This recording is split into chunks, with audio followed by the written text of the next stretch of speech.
Hello student, देखते हैं इस क्वेश्चन में क्या दिया है।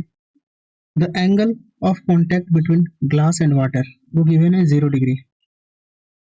एंड उसके बाद क्या है, वाटर सरफेस टेंशन जो है वाटर का दिया हुआ है 70 डाइन पर centimetre, rises in a glass capillary up to height भी गिवन है। फिर एक अनदर लिक्विड लिया गया है जिसका सरफेस टेंशन गिवन है, हमें एंगल ऑफ कॉन्टैक्ट गिवन है और रिलेटिव डेंसिटी गिवन है।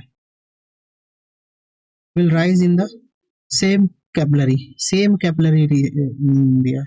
मुझे क्या निकालना है, हाइट कितना राइज कर रहा है जब हम अनदर लिक्विड का यूज कर रहे हैं उस कैपिलरी में। तो इसके लिए हम क्या करेंगे, सबसे पहले गिवन क्या क्या है वो लिख लेते हैं।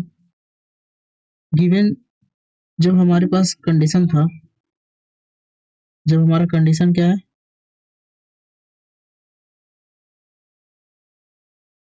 ग्लास एंड वाटर का। ग्लास एंड वाटर का केस में जो है थीटा जो है वो 0 डिग्री दिया हुआ है,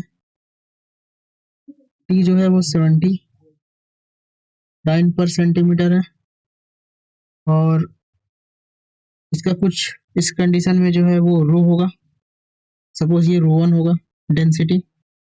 अनदर केस हम जब लेते हैं जब वो लिक्विड था यानी कि ग्लास लिक्विड के साथ, उस समय जो थीटा है वो क्या है 60 डिग्री है, टी जो है वो 149 है पर सेंटीमीटर है और इसमें कुछ डेंसिटी रो 2 होगा। इस केस में जो हाइट जो है वो कुछ h2 राइज किया होगा, इस केस में जो h1 राइज किया है वो गिवन है 6 सेंटीमीटर, वो है 6 सेंटीमीटर। ठीक है, कैपिलरी राइज का जो मेरे पास फॉर्मूला है हाइट का वो क्या है, h equals to 2t cos theta upon r rho जी।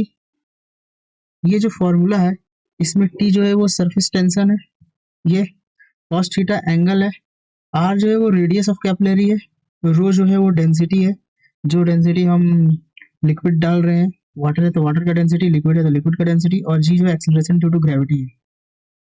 तो यहाँ कुछ कुछ टर्म्स कांस्टेंट है जिसे मैं रिमूव कर देता हूँ, बाद लिखता हूँ। तो ये जो हाइट होगा वो डायरेक्टली प्रोपोर्शनल हो जाएगा किसका, T cos theta upon rho के, बाकी आर जी और टू जो है वो कांस्टेंट था। इसको इस फॉर्म में लिख सकते हैं, इसको हम चाहे तो ऐसे भी लिख सकते हैं, h1 by h2 equals to t1 cos theta 1 divided by rho 1, और ये हो जाएगा क्या, t2 cos theta 2 divided by rho 2।